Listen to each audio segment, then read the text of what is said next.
Good afternoon, good morning, good evening, wherever you are in the world.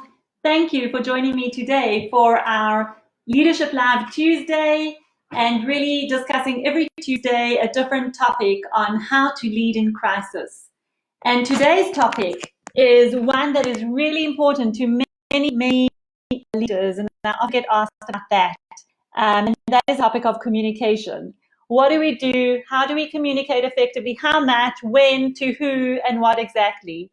So thanks for joining me today. Please let me know in the comments that you are here. I do want to know where you're from. I see we've got Liska, we've got Ivan. Thank you for joining me today. And I look forward to more people getting on our live and joining us today. The first question that I actually want to share with you, and that is related to communication and maybe not exactly the tips and tools you're looking for right away, but I'm going to start with this one. And that is that since we are living in a critical time in history at the moment, we are actually making history as we are living it. This coronavirus pandemic has put all of us in a very uncertain time, in a very challenging, turbulent time. We don't know how long it's going to last. We don't know what will happen after. We're sitting with a lot of uncertainty. So the first question I want to pose to you is to think about, what is the story that you're going to be able to tell your grandchildren one day about this time? So I think 10, 20, 30 years into the future, what is the story that you'll want to tell them about how you went through this time, how you lived this time? And then start living this story right now. Because we have an opportunity here that I don't think many of us have lived through. We've lived through crises, we've lived through personal challenges, but here is something that is happening on a global scale that we know is very, very different. And Sarah, great to see you here. I'm glad you like my questions. The question I've been playing around with a lot, both in the social circles and with my clients, really thinking about what is the story that we want to be able to tell and then live that story today. So that is the question I'm posing to you. And if you want to just jot down some words of what elements of the story do you want to be able to tell out of this? And for me, there's a lot about really bringing forth qualities of courage, connection while distancing, flexibility, creativity. There's so many qualities that we can choose to bring into our story today. So think about those, share in the comments. I would love to see, and really take it away and have some discussions and conversations with the people around you about exactly that. That's the first question I'm going to pose. And then I'm going to move into this whole aspect of communication. How do we communicate in crisis? What's important? What are the things that we need to bear in mind? Because communication as a topic in leadership is always important. Always, always. I mean, this is one of the key pieces of advice, one of the key pieces that I work on with many, many leaders, no matter what situation they're facing. And in crisis, it's 100 times more important and more difficult, I will say.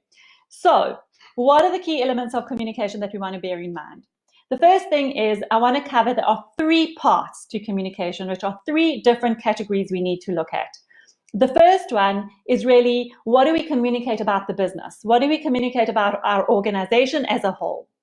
The second is, what do we communicate about our particular role, our particular team, our very closely involved set of stakeholders that we are working with? And then the third part is, what do we communicate about ourselves, what we are going through personally? Think about each one on an individual level. So you can see I've gone from the kind of more macro piece of the business, the organization, the economic climate, to the more team piece, which is, as a team, how do we work? How do our roles fit in with each other? How does that fit into the picture of the business? And then the last piece is the individual piece, the macro piece, which is, how do I manage myself? What's going on for me, and how do I communicate that? And when we have those 3 perspectives, which I think are all equally important, we have to give attention to each and every one. I'm going to now share some tips to really bear in mind when we're communicating about those different elements. And the first thing that often comes up with the leaders that I work with, especially in times of change, uncertainty, and crisis, is that the leaders say, I don't have the answers. I don't know what to tell my people. They're stressed, I'm stressed. I'd rather keep quiet, because if I don't say anything, then I'm not going to say the wrong thing. And here's where I just want to kind of bust that myth. And actually, if anyone's heard that, or if anyone's thinking that, just send a like, a thumbs up, or just comment in the comments. Let me know. Have you heard that, please? I don't know what to say because I don't have an answer. And the myth busting thing here is to say, even if you don't have an answer, it is much better to say that I actually don't know what's going on than to say nothing at all. Because when we as leaders, and it doesn't matter what we're leading, whether we're leading a business, leading a team, leading a community or a family, when we as leaders remain silent, people get much more worried around us, okay? So we do have to be very aware of what are the messages that we are putting out there. What are the things that we're saying? We have to be very thoughtful about the communication that we do give across. And at the same time, we have to realize we need to communicate all the time, even if we don't have the answers. So if we stay silent, people are going to build stories. People are going to get stressed. We're stressed. If we're stressed, we know that our people are even way more stressed than we are. So please do think about that, and think about keep those communication lines open. And that leads me to the tip about, in times of crisis, actually, more is better, okay? You do need to over-communicate. You need to communicate a lot. Now, I know last week when I did this leadership live, which I do every single Tuesday, and that reminds me, if you're on this call, please do press somewhere underneath my picture here. There's something that says get a reminder for future lives. Please do press that button, because if you ask for the reminder, you will get reminded next Tuesday when I come on at exactly the same time to discuss another topic that relates to leadership in crisis. So do go ahead and press that button, like my business page, or connect with me on my personal page. I really do want to be connected. But moving into the question that Taryn had for us last week from our previous live, is there seems to be an information overload at the moment. Everyone's communicating, everyone's putting out stuff, and it actually feels like a bit too much, and it can be overwhelming. That is true. There is a lot of information out there. And I think part of the challenge for us in this time, anyway, it's been a challenge, and I think even more so now, is how do we filter that information? And we do need to be able to filter. That if I'm talking about leadership, and leadership within the various contexts and environments that you're in, and Ivan, thank you, the same model can work at home, in community, in social circles, at work. It doesn't matter. It does work everywhere.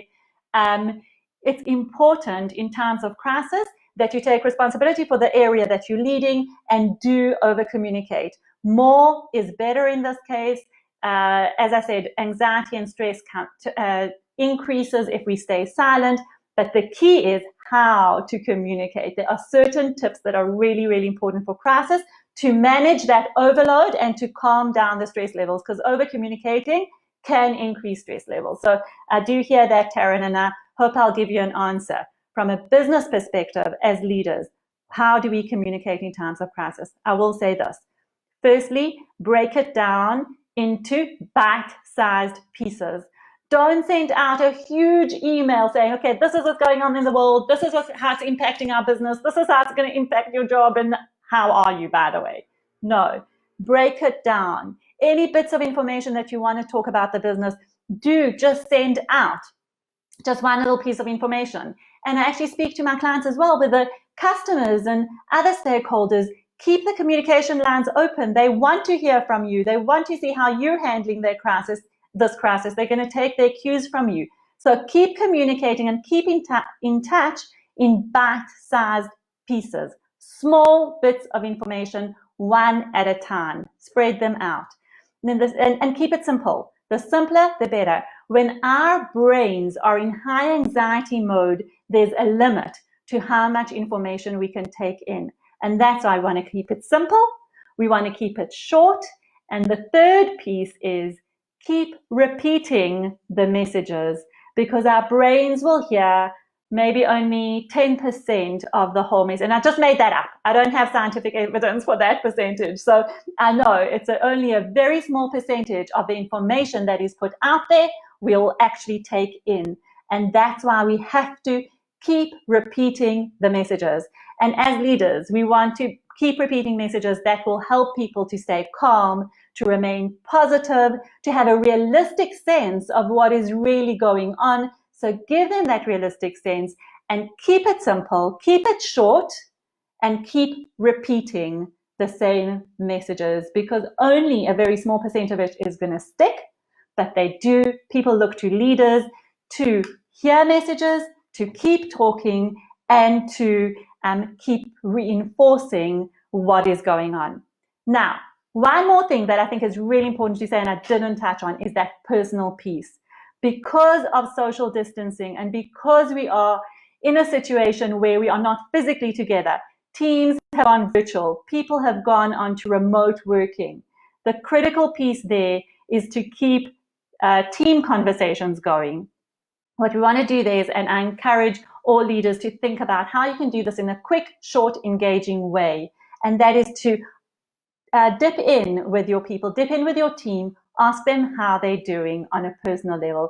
Don't make your conversations only about work. Actually make sure to reach out. And this is part of your role as a leader. And I know pressures are high, stress levels are up. Some people are working literally around the clock, while other people are finding that they have more time on their hands. People that are working really, really hard and finding the pace hard, I still say, take 10 minutes out of your day to make sure that you connect with your team on a personal level. Ask them how they're doing. Ask them what their particular challenges are. Ask them what tips they have for coping with the situation. And personally, I recommend doing something that's called a daily huddle, where your team gets on a call, 10, 15 minutes, everybody shares what's going on for them, some highlights, something to celebrate, some challenge, some tips, and then you get off the call. And that is not work related, so that you maintain that level of care and empathy and engagement that is really, really important at this time. So do take note of that. And I heard something really wonderful from one of the podcasts that I was listening to, and I want to share that with you, and then I will end. And what I heard is this: that we are going to come to some kind of recruitment crunch at the end of this. If we think that, we don't know how long it will take, but if we think that our operating model and our organizations and our businesses are going to go back to the same way that it was, definitely that's not, I don't think that's going to happen, at least. But one thing that is going to change is what our staff element, what our employee body will look like. And I think there'll be some recruitment challenge, crisis, whatever you want to call it, that will come at the end, because through this navigation of the crisis, our employees will decide whether they want to stay working in our businesses or not. Because judging by the way we handled this crisis, judging by the way we supported them through this crisis or engaged with them, they will start having the conversations with themselves about reflecting on, do they still want to be in this organization? Do they still want to be in this company? So think about that. I mean, I think that will take time to roll over, because obviously people will want to, and I'm just laughing. I see Ivan sending me a kiss, which I will take for the physical element of it and also for the keep it short and simple. Thanks, Ivan. People are going to take their time in the beginning, be very grateful for the jobs that they have, and then after a while they'll start processing and reflecting on how their company, how their leaders showed up in this very challenging time. So this is it. I know I've shared quite a lot of information. Communication is a huge topic, and a huge topic of interest for me, because I think it's critical in leadership, whether we're in times of crisis or not. And in times of crisis, it becomes even more important. So remember, engage with your team personally, do those daily huddles, see how they're doing, and then keep it short, keep it simple, bite-sized chunks, and repeat. Repeat your messages over and over again. Thank you so much for joining me today. I've had a whole lot of fun as usual. Subscribe to get the reminders for next time, and I will be here next week, same time. Please, before you go off, make some suggestions, ask me questions. What do you want to see being discussed in this exact format next week and in the weeks to follow?